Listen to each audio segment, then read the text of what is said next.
Oke, kita sambung lagi di sini guys. Mana tahu ada. Nak habiskan masa dulu. Dah nak pulang nih. Kita sambung lagi, ambil 2-3 ekor lah. Kita coba ambil 2-3 ekor lah. Mana tahu ada. Ini seluar pemut terlondeh guys. Apa seluar ni? Oke, kita saksikan. Mana tahu ada sambaran di sini. Kau tepi. Hai.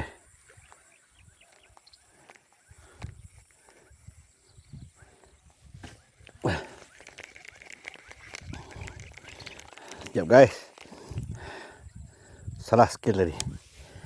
Ini dia. Harap ada apa ni.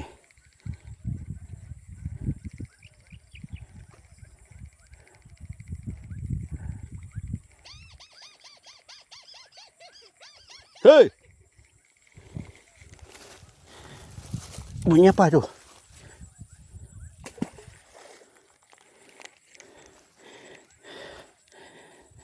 Ayah.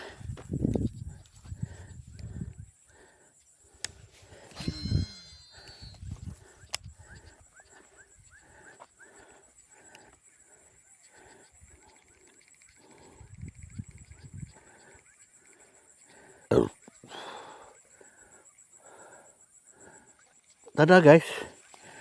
Kita nak ambil satu kali lagi guys. 1 ekor lagi. Sebelum balik.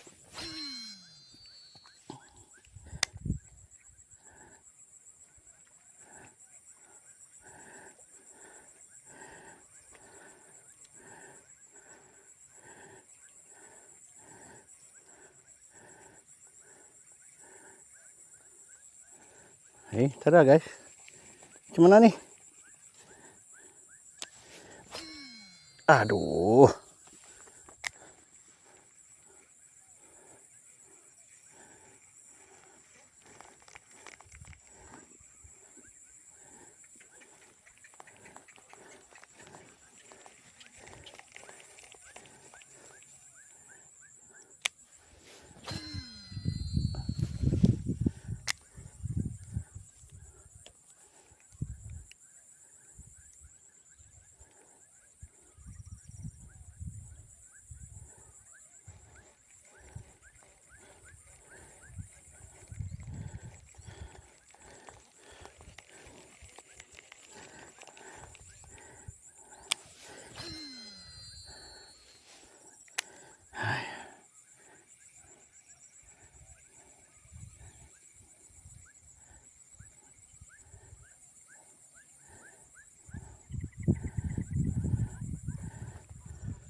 Tiada sambaran.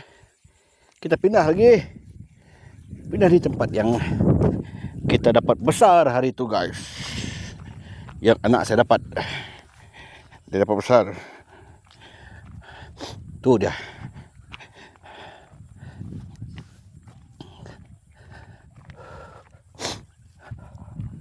Berhingus guys.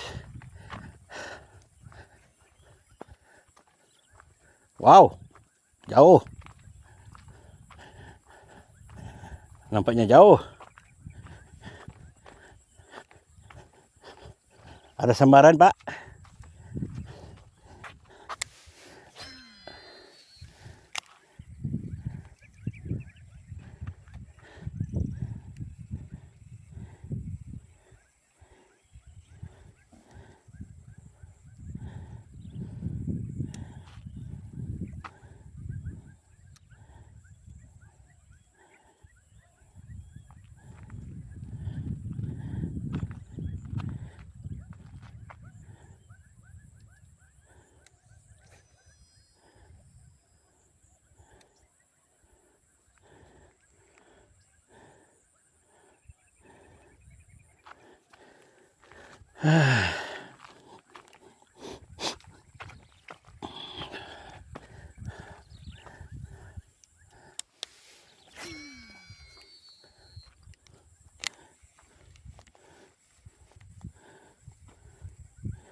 Cái đĩa này nó nhỏ nhạy à? Nhạy à?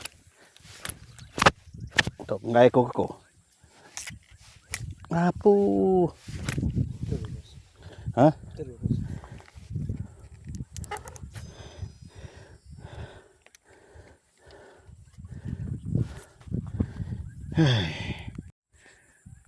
Okay guys, kita dah nak balik. Sehari dah hampir dah pukul 6. Saya ingatlah pukul 6. Ni yang lambang ni bang. Guys. Ini yang kita hati-hati jangan ni. Sebab jangan sangka air tenang tak ada buaya. Ini. Kalau boleh jangan dekat air lah. Ini. Bahaya ini. Nih. Danger crocodiles. No swimming. Ni kalau kita pukat guys. Memang cantik ni. Puyuh banyak sini. Ikan puyuh, ikan apa nama tu? Ikan keli. Ikan bawan. Sini memang banyak. Okay guys. Kita jumpa lagi di new episode. Selamat berjaya guys. Kita jumpa lagi. Bye.